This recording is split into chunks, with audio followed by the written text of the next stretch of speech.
warahmatullahi wabarakatuh. Sobat Polri di rumah, salam sejahtera bagi kita semua. Om Swastiastu, Namo Buddhaya, salam kebajikan.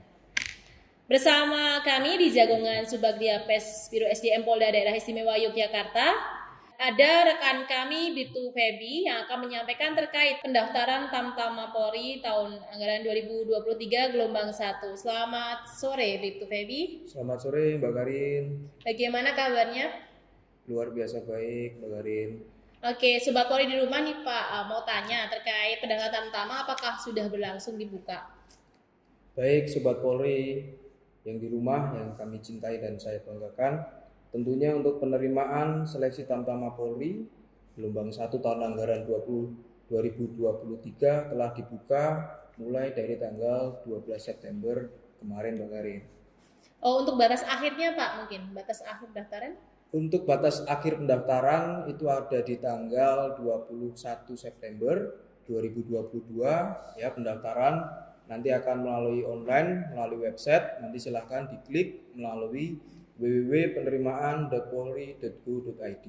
Oke baik, tapi Sobat Polri di rumah nih Pak, ada yang belum begitu jelas mengenai persyaratan umum juga persyaratan khususnya, mungkin bisa disampaikan Pak Febi? Baik Sobat Polri, untuk penerimaan Tamtama kali ini itu ada 2 jalur. Yang pertama ada di Tamtama Brimob ya. Terus yang kedua ada di Tamtama Polair. Untuk Tamtama Brimob itu adalah lulusan SMA atau SMK atau MA ya, bukan dari paket A dan paket B. Ya, terkhusus untuk Tamtama Polair SMK jurusan yang diutamakan dari pelayaran Bu Karin. Begitu. Kalau untuk ini Pak, satuan pendidikanmu adalah SPM setingkat SMA itu apakah bisa Pak pada pondok pesantren Pak? Untuk adik-adik yang di pondok pesantren itu diperbolehkan mendaftar dan silakan nanti tidak menutup kemungkinan untuk bergabung bersama kami melalui Tamtama ini Bu Karin. Kemudian untuk kriteria usia batasan usia mungkin saat buka pendidikan atau lebih tepatnya mungkin tanggal berapa Pak? Baik, untuk batasan usia sendiri minimal itu adalah 17 tahun 7 bulan ya, itu adalah usia minimal. Untuk usia maksimal itu di 22 tahun terhitung dari Bukadik. Ya, di sini Bukadiknya ditentukan oleh Mabes Polri itu di bulan Februari. Jadi ketika dia berulang tahun di bulan Februari, itulah adalah batas umur terakhir dia mendaftar di tahun kelahiran 2001. Untuk batasan umur maksimal itu ada di 22 tahun.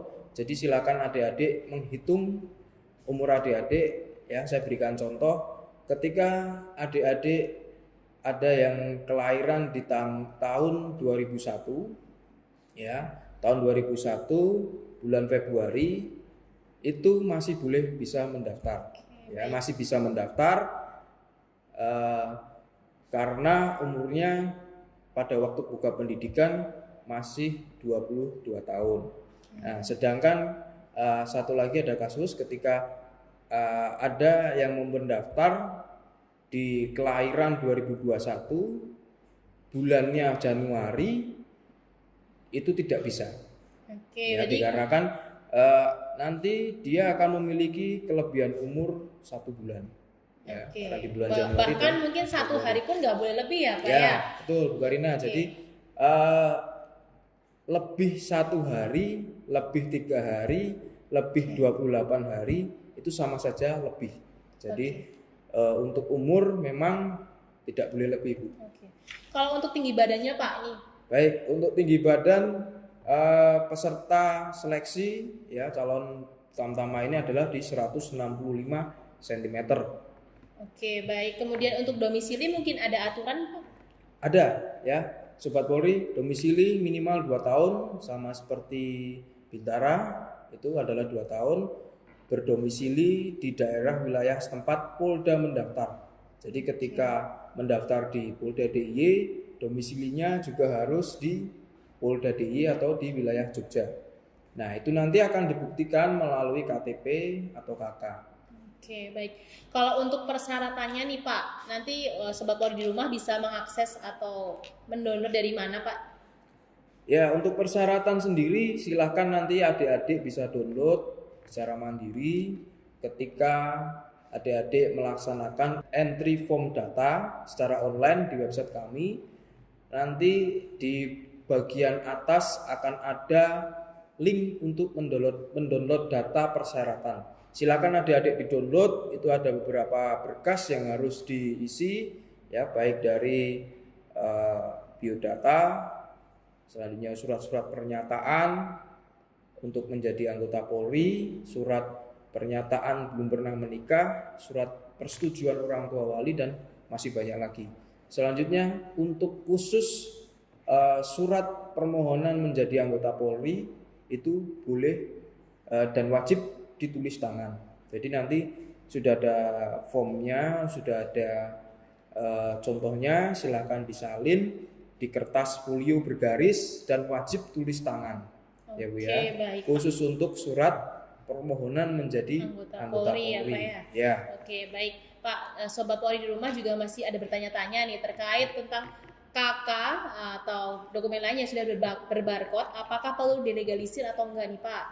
Baik Ibu, untuk KK dan KTP mungkin sekarang KTP sudah mayoritas elektronik, itu tidak usah dilegalisir karena sudah ada barcode dan itu secara legal dan sah.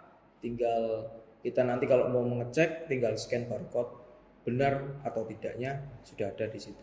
Oke, baik Pak. Juga terkait map Pak, map yang digunakan Sobat Polri di rumah masih bingung nih, mungkin Tamtama Brimob menggunakan map apa, Tamtama Polair menggunakan map apa mungkin Pak? Baik, selanjutnya kita akan menjelaskan mengenai map ya Bu Karin ya. Untuk map sendiri itu terbagi menjadi dua karena kita ada dua jalur. Yang pertama adalah Tamtama Brimob, silakan adik-adik bisa menggunakan map berwarna merah. Sedangkan untuk Tamtama Polair, adik-adik bisa menggunakan map berwarna biru. Oke, baik Sobat Polri sudah jelas semua. Kalau mendaftar dalam jalur Tamtama Brimob, silahkan menggunakan map merah. Kemudian untuk Tamtama Polair menggunakan map biru. Juga sobat di rumah masih ada kebingungan nih Pak terkait tentang pas foto yang dibawa, mungkin dengan ketentuan seperti apa Pak? Baik, untuk pas foto sendiri nanti silakan adik-adik mempersiapkan ukurannya adalah 4x6, backgroundnya warna merah. Silakan untuk berfoto menggunakan pakaian batik karena kita adalah menggunakan pakaian batik ketika nantinya mengikuti setiap item tes. Oke, jadi untuk baju hitam putih itu sudah gak berlaku ya Pak ya? Sudah tidak berlaku Ibu. Oke, baik Pak. Ini Sobat Polri di rumah juga masih menanyakan tentang tata cara daftar online Pak. Mungkin verifikasinya ke Polres atau Polda dan terpusat seperti apa teknisnya Pak? Baik, untuk verifikasi berkas nanti kita akan melaksanakan secara online dan offline.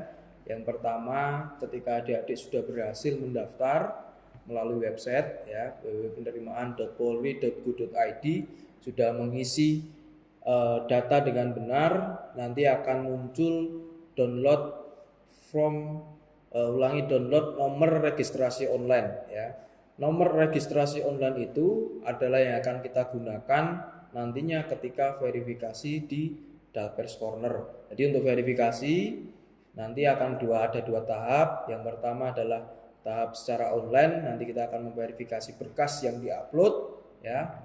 Selanjutnya yang kedua, silakan peserta datang ke Polda DIY ya, di ruang Dalpers Corner Biro SDM Polda DIY, dan tidak boleh diwakilkan. Harus peserta yang bersangkutan untuk datang ke sini, Bu. Oke, baik. Juga Sobat Polri yang datang verifikasi ini nanti membawa dokumen asli gitu Pak? Ya, tentu saja itu akan kami periksa nanti untuk pencocokan dan legalitas data. Selanjutnya untuk memverifikasi apakah benar nilai anak tersebut atau ada sesuatu yang dibuat-buat. Jadi kita harus memeriksa secara rinci, secara detail menggunakan dokumen asli. Oke, baik Pak.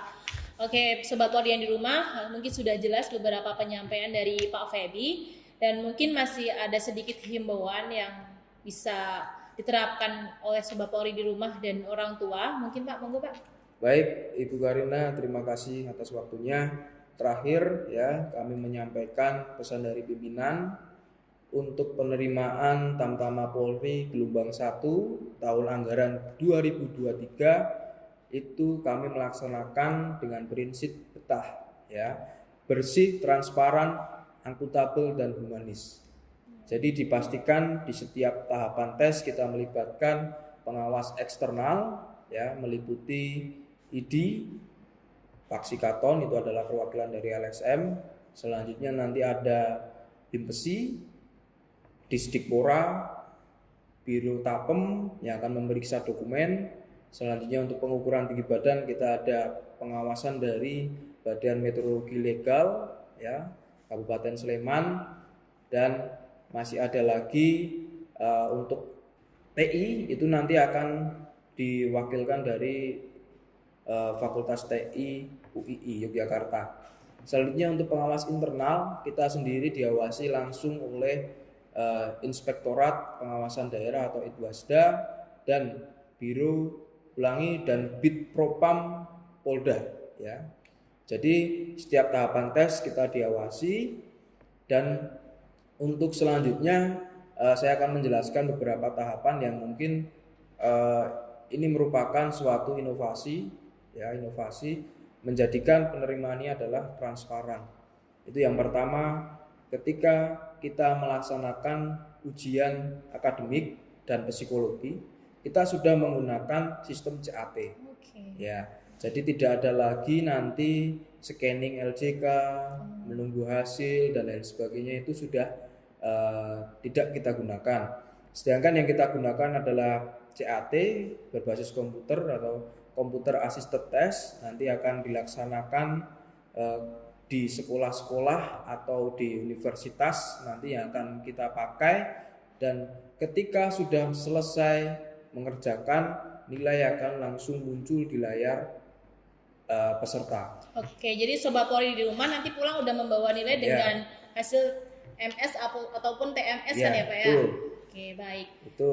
Selanjutnya untuk transparansi lagi, kita juga dalam perankingan Bu Karina, kita dilakukan secara terbuka, tidak ada lagi pengolahan data tidak di depan peserta langsung, tapi melainkan kita mengolah data secara langsung, peserta bisa mengawasi, bisa mencocokkan, dan ketika tidak sesuai, peserta boleh protes ataupun boleh menanyakan di mana yang belum sesuai. Oke, jadi setiap tahapan item nanti Sobat Polri udah selalu memegang nilai ya Pak ya. Betul. Kemudian nanti juga saat sidang misalkan bisa angkat tangan, misalkan ada kekeliruan ataupun kesalahan input ya Pak ya. Ya. Demikian Sobat Polri di rumah, penyampaian dari Bapak Febi Aditya. Semoga bermanfaat dan tetap percaya pada diri sendiri, tidak percaya calo, dan jangan pernah menghiraukan atau bahkan percaya pada orang-orang yang menjanjikan atau mengatasnamakan Polri. Jangan lupa juga follow Instagram penerimaan Polri Jogja, di mana di Instagram tersebut akan kami selalu tampilkan jadwal seleksi ataupun lokasi saat akan melaksanakan seleksi. Demikian, salam presisi. Wassalamualaikum warahmatullahi wabarakatuh.